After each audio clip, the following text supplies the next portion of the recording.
Alright, y'all, check it out, check it out, check it out. Now, this is an album I've been meaning to review for a long time.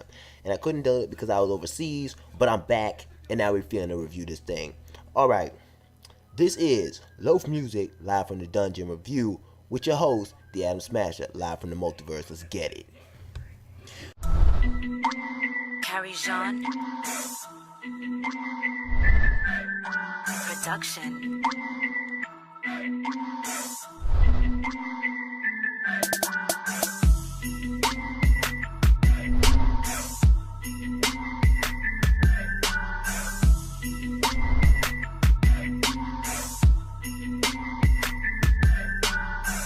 So let's just hop right into this right quick. My favorite 3 tracks from this album. Now this was a full-length album. A lot of people putting out projects that like more like EPs and mixtapes, but this had 18 tracks, full length, a lot of good content. My first favorite 3 tracks would have to be Butter for the Bread, 40 Bags, and Slide Off Kid. Now, Butter for the Bread, when I love the beat on this. I heard this like right after the intro, live from the dungeon, which is a good one. There's so many good tracks on here. It's really hard to pick, but if I had to pick the ones that I have on repeat heavy, these 3 would be it. Back to this one, Butter for the Bread. I just love the verses. I love the dark jazz, moody beat. I'm a big jazz fan. I started jazz before I got into the whole rap thing, and I love to still do it. I still got a keyboard in my house. I just love the beat and the grittiness it has, the New York grittiness it has to it. It's kind of like it's old school. What am I saying? It is old school. This whole project is. It's like they're going back to the golden age of hip hop. They do beats like that, and their flow on all 4 of these guys is just off the chain, man. I love Key Daft's verse. I love also Dope's verse. I just love the song. You have to listen to this album, man, to really appreciate this. And you see, you have to listen to it more than once. I listen to these guys, I'm a big fan of Team Backpack, and Team Backpack introduced me to them. And when you get a new artist, with all these artists out here, you go, okay, what's this guy got that ain't nobody else got? You kind of go, But as I listen to it more and more, it really grew on me. These guys as artists really grew on me, and now I'm a big fan. So that's Butter for the Bread. Typical Get Money type song, but I love it because of the grittiness, the feel of it, the complex rhyme scheme, just the way they switched it up. Now on to 40 Bags. 40 Bags, another old school beat, another classic kind of like East Asian type beat, I'm guessing. Shout out to the producer and everything. I forget what the producer's name was. Mo Beats produced Butter for the Bread. 40 Bags, I'll have to check it out. But back to the thing, I like it's between Shadow the Great and Key Daft, and they're going back and forth, and this has got to be the best Key Daft verse I've heard. Now, I don't know if he delivered this verse on this track all in one breath, but golly, the man's got some lung control, because that's crazy, dog.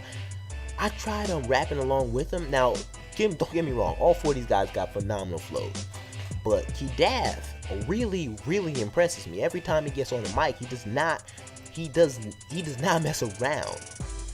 Just the way he stacks the lyrics, like it's kind of like having Eminem on track. It's great, but it's almost unbelievable. Best verse I heard from him. Next track is Slide Off Kid. Now this is my favorite track on the whole album. If I have to say anything, they made a classic already. Beat is classic, produced by King Illa, who's also part of Loaf Muzik. We'll get into that in a second. Beat is classic, beat is awesome. I loved everybody's verse. Usually when it comes to these guys, there's usually one guy on the track that stands out to me, resonates with me better than the rest, and it's kind of like a friendly competition within the music. It's awesome, it really is. But on this track, I cannot decide. I like everybody's verse, everybody's contribution. The hook is good, the order is good, everybody has that killer line. And every time I hear the song, I just like to dance to it. So Slide Off Kid is an instant classic in my book. I don't care if I could see people 10 years down the road finding this track and saying, oh man, who's this group? You think they was old, but they say they were in the late 2000s. Man, this is a classic track. If they stop now, their career now, they have already made a classic in the book of hip hop. Slide Off Kid. great. And also I like the nod to previous artists. I forget what the name of the artists were, but they're making a couple shout outs to them. Just everybody's verse on here, everybody, they sound like they were having fun. This whole album is, but this one especially, it sounded like they was having fun, being themselves, you know, bringing themselves to the track. And with so much oversaturation in the rap game nowadays, that's so rare to find, so hard to find. And I can't get over this track. This track is dope, just dope. That's all I can say. All right, now let's get to Loaf Muzik as a whole. Now, when I first heard about these guys, right, I was in my spring semester. I was going through a tough time. I had some heavy classes, and I just needed a break. So I went logged on Team Backpack, found Slide Off Kid live video. Let's see if I can leave a link to that in the description. Hopefully I remember. And I said, these guys are alright. Here's a new group. They all look pretty cool. I'll check them out. I played it over and over, found their album when they dropped it. Team Backpack made a promotional thing on it, and they dropped their album Live from the Dungeon. I was excited. I checked it out, and I listened to it, and I didn't appreciate it at the time, put it down. A couple months passed, I'm into my summer semester. I'm just about to jet off overseas, and I listened to this jam, and I tried to give it a chance, and you know, I really grew on me. These, like, Shadow the Great, Key Daff, Sean Sinatra, Oh So Dope, just their flows is just incredible. And the thing is, they've grown so well together in teamwork that I can't think of Loaf Muzik without one of the members. Like, if, let's say, Shadow the Great decides to quit, it just won't be Loaf Muzik without him. It's like each one of them contributes a unique voice. You got Oso Deep's high-pitched voice with a half Mexican type accent, his quick wit style coming off the top, his fast what is really good. I just love that. Oso Dope. Without him, it won't be Loaf Muzik. If you have Kidaf with his unbelievable Kendrick Lamar style flow, it just won't be Loaf Muzik without Kidaf. You got Sean Sinatra with his on point New York accent. He just won't be Loaf Muzik with Sean Sinatra. Shadow the Great. He's kind of like the leader of this group. I don't know if he is, but he just seems like that. He just won't be the same without them. Everybody contributes. And beyond the rap music, they form their own group. They have their own producers, Captain Mud, King Illa. They have their own, what are they called, breakdance guys, breakdance boys, Ramo Loaf,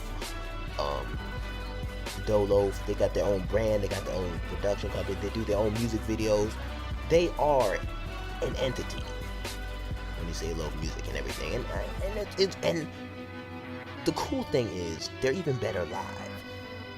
So you have to see them live to believe this. Now, as far as the album as a whole, I think a lot of people compare them to Wu-Tang Clan and stuff like those type of groups, like Tribe Called Quest and all that, because they take influence from that real East Side type of vibe with these guys, inner city type thing. Now, I'll see how I feel about this whole album as a whole. Okay, there was a lot of they speak on so many different types of things, from like basketball to TV to just having a good time to serious gang violence and all type of thing. They really go. This is like it's a work of art. It really is. I don't know what else to say about this. It is. It's class. Would I call this album a classic? Well, they haven't put out any other full projects as an entity. Now, they, of course, like Shadow the Great's got his own side projects, like Back to Brooklyn. Key-Daff's got his own mixtape. I forget the name of it. Sean Sinatra working on something. Also Dope has done a couple things. But as an entity, I think this would be okay. I will call this a classic because this is like their break into it, their first big dent in the game. So I will go ahead and call this a classic, most definitely. It's refreshing to hear them bring the lyricism back into things. It always is, because I grew up on that. No offense to all you people who like these trap people. I like some trap too, but listen, all these new rappers, I'm not feeling them. Like, I'm sorry, Lil Uzi Vert, 21 Savage, Lil Yachty. I'm not meaning to take shots, but That's just not my type of music. This is. And it's so refreshing to hear these guys, man. Go subscribe to their channel, link is below. Go pick up their album, link is below. This is the Adam Smasher live from the multiverse, giving you that Loaf Muzik live from the dungeon review that I've been meaning to do before I left overseas, but now I'm back. All that to be said, I'm out.